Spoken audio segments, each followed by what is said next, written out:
അപ്പോസ്തലന്മാരുടെ പ്രവർത്തനങ്ങൾ അധ്യായം 15. ജെറുസലേം സുനഹദോസ്. യൂദയായിൽ നിന്നും ചിലർ അവിടെ വന്ന് മോശയുടെ നിയമമനുസരിച്ച് പരിച്ഛേദനം ചെയ്യപ്പെടാത്ത പക്ഷം രക്ഷ പ്രാപിക്കുവാൻ സാധ്യമല്ല എന്ന് സഹോദരരെ പഠിപ്പിച്ചു. പൗലോസും ബാർന്നബാസും അവരോട് വിയോജിക്കുകയും വിവാദത്തിൽ ഏർപ്പെടുകയും ചെയ്തു. തന്മൂലം ജെറുസലേമിൽ ചെന്ന് അപ്പോസ്തലന്മാരും ശ്രേഷ്ഠന്മാരുമായി ഈ പ്രശ്നം ചർച്ച ചെയ്യാൻ പൗലോസും ബാർന്നബാസും അവരുടെ കൂട്ടത്തിൽപ്പെട്ട മറ്റു ചിലരും നിയോഗിക്കപ്പെട്ടു. സഭയുടെ നിർദ്ദേശമനുസരിച്ച് യാത്ര തിരിച്ച അവർ വിജാതീയരുടെ മാനസാന്തര വാർത്ത വിവരിച്ചു കേൾപ്പിച്ചുകൊണ്ട് ഫിനീഷ്യ, സമരിയ എന്നിവിടങ്ങളിലൂടെ കടന്നുപോയി. സഹോദരന്മാർക്കെല്ലാം വലിയ സന്തോഷമുളവായി. ജെറുസലേമിൽ എത്തിയപ്പോൾ സഭയും അപ്പോസ്തലന്മാരും ശ്രേഷ്ഠന്മാരും അവരെ സ്വീകരിച്ചു. ദൈവം തങ്ങൾ മുഖാന്തരം പ്രവർത്തിച്ച കാര്യങ്ങൾ അവർ പ്രഖ്യാപിച്ചു. എന്നാൽ ഫരിസേയരുടെ ഗണത്തിൽ നിന്ന് വിശ്വാസം സ്വീകരിച്ച ചിലർ എഴുന്നേറ്റ് പ്രസ്താവിച്ചു. അവരെ പരിച്ഛേദനം ചെയ്യുകയും മോശയുടെ നിയമം പാലിക്കണമെന്ന് അവരോട് നിർദ്ദേശിക്കുകയും ചെയ്യുക ആവശ്യമാണ്. ഇക്കാര്യം പരിഗണിക്കാൻ അപ്പോസ്തലന്മാരും ശ്രേഷ്ഠന്മാരും ഒരുമിച്ച് കൂടി. വലിയ വാദപ്രതിവാദം നടന്നപ്പോൾ പത്രോസ് എഴുന്നേറ്റ് പറഞ്ഞു, സഹോദരന്മാരെ, വളരെ മുമ്പ് തന്നെ ദൈവം നിങ്ങളുടെ ഇടയിൽ ഒരു തെരഞ്ഞെടുപ്പ് നടത്തുകയും വിജാതിയർ എൻ്റെ അധരങ്ങളിൽ നിന്ന് സുവിശേഷ വചനങ്ങൾ കേട്ട് വിശ്വസിക്കണമെന്ന് നിശ്ചയിക്കുകയും ചെയ്തു എന്ന് നിങ്ങൾക്കറിയാമല്ലോ. ഹൃദയങ്ങളെ അറിയുന്ന ദൈവം നമുക്കെന്നതുപോലെ അവർക്കും പരിശുദ്ധാത്മാവിന് നൽകിക്കൊണ്ട് അവരെ അംഗീകരിച്ചു. നമ്മളും അവരും തമ്മിൽ അവിടുന്ന് വ്യത്യാസം കൽപ്പിച്ചില്ല. അവരുടെ ഹൃദയങ്ങളെയും വിശ്വാസം കൊണ്ട് പവിത്രീകരിച്ചു. അതുകൊണ്ട് നമ്മുടെ പിതാക്കന്മാർക്കോ നമുക്കോ താങ്ങാൻ വയ്യാതിരുന്ന ഒരു നുകം ഇപ്പോൾ ശിഷ്യരുടെ ചുമലിൽ വെച്ചുകെട്ടി എന്തിനു ദൈവത്തെ നിങ്ങൾ പരീക്ഷിക്കുന്നു? അവരെ പോലെ തന്നെ നാമും രക്ഷ പ്രാപിക്കുന്നത് കർത്താവായ യേശുവിന്റെ കൃപയാലാണെന്ന് നാം വിശ്വസിക്കുന്നു. സമൂഹം നിശബ്ദമായിരുന്നു.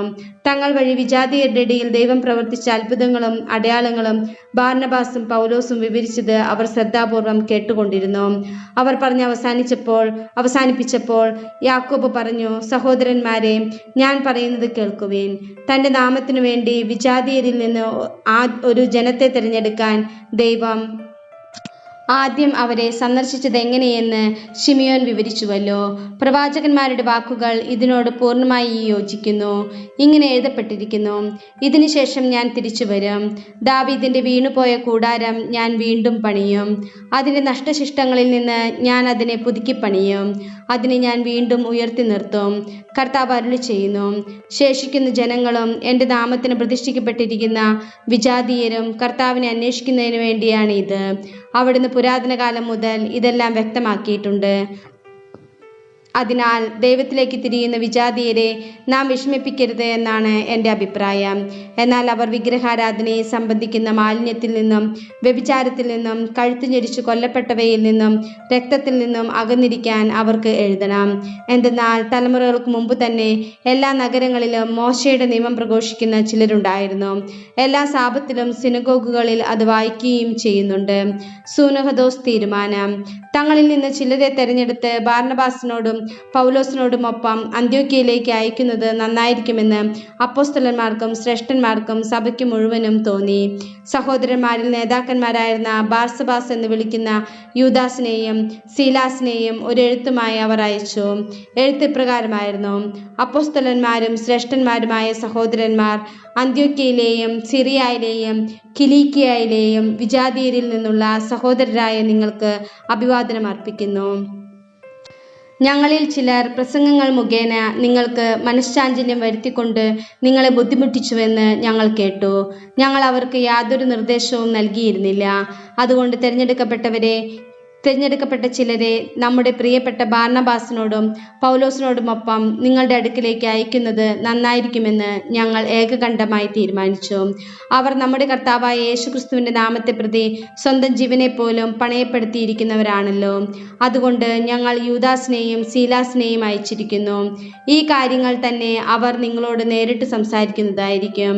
താഴെ പറയുന്ന അത്യാവശ്യ കാര്യങ്ങളെക്കാൾ കൂടുതലായി ഒരു ഭാരവും നിങ്ങളുടെ മേൽ ചുമത്താതിരിക്കുന്നതാണ് നല്ലതെന്ന് പരിശുദ്ധാത്മാവിനും ഞങ്ങൾക്കും തോന്നി. വിഗ്രഹങ്ങൾക്ക് അർപ്പിച്ച വസ്തുക്കൾ, രക്തം, കഴുത്തു ഞെരിച്ചു കൊല്ലപ്പെട്ടവ, വ്യഭിചാരം എന്നിവയിൽ നിന്ന് നിങ്ങൾ അകന്നിരിക്കണം. ഇവയിൽ നിന്ന് അകന്നിരുന്നാൽ നിങ്ങൾക്ക് നന്ന്. മംഗളാശംസകൾ. അവർ യാത്ര തിരിച്ച് അന്ത്യോക്യയിലെത്തി. ജനങ്ങളെ മുഴുവൻ വിളിച്ചുകൂട്ടി എഴുത്ത് അവരെ ഏൽപ്പിച്ചു. അവർ ആ ഉപദേശം വായിച്ച് സന്തുഷ്ടരായി. പ്രവാചകന്മാർ കൂടിയായിരുന്ന യൂദാസും സീലാസും സഹോദരർക്ക് വളരെ ഉപദേശങ്ങൾ നൽകുകയും അവരെ വിശ്വാസത്തിൽ ശക്തിപ്പെടുത്തുകയും ചെയ്തു. അവർ കുറെ നാൾ അവിടെ ചെലവഴിച്ചു. പിന്നീട് അവരെ അയച്ചവരുടെ അടുക്കിലേക്ക് സഹോദരർ അവരെ സൗഹാർദ്ദപൂർവ്വം യാത്രയാക്കി. എന്നാൽ പൗലോസും ബാർന്നബാസും മറ്റ് പലരോടുമൊപ്പം കർത്താവിൻ്റെ വചനം പ്രസംഗിക്കുകയും പഠിപ്പിക്കുകയും ചെയ്തുകൊണ്ട് അന്ത്യോക്യയിൽ താമസിച്ചു. പൗലോസും ബാർന്നബാസും വേർപിരിയുന്നു. കുറെ ദിവസം കഴിഞ്ഞപ്പോൾ പൗലോസ് ബാർന്നബാസിനോട് പറഞ്ഞു, വരൂ, നാം കർത്താവിൻ്റെ വചനം പ്രസംഗിച്ച എല്ലാ നഗരങ്ങളിലും തിരിച്ചു ചെന്ന് സഹോദരരെ സന്ദർശിച്ച് അവർ എങ്ങനെ കഴിയുന്നുവെന്ന് അറിയാം. മർക്കോസ് എന്ന് വിളിക്കപ്പെടുന്ന യോഹന്നാനെ കൂടി കൊണ്ടുപോകാൻ ബാർന്നബാസ് ആഗ്രഹിച്ചു.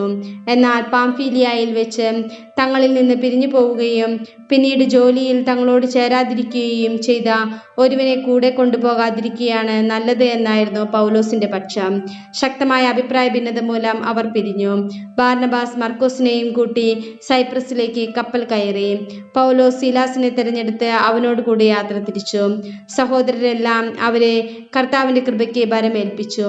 അവൻ സഭകളെ ശക്തിപ്പെടുത്തിക്കൊണ്ട് സിറിയയിലൂടെയും കിലിക്കിയയിലൂടെയും സഞ്ചരിച്ചു.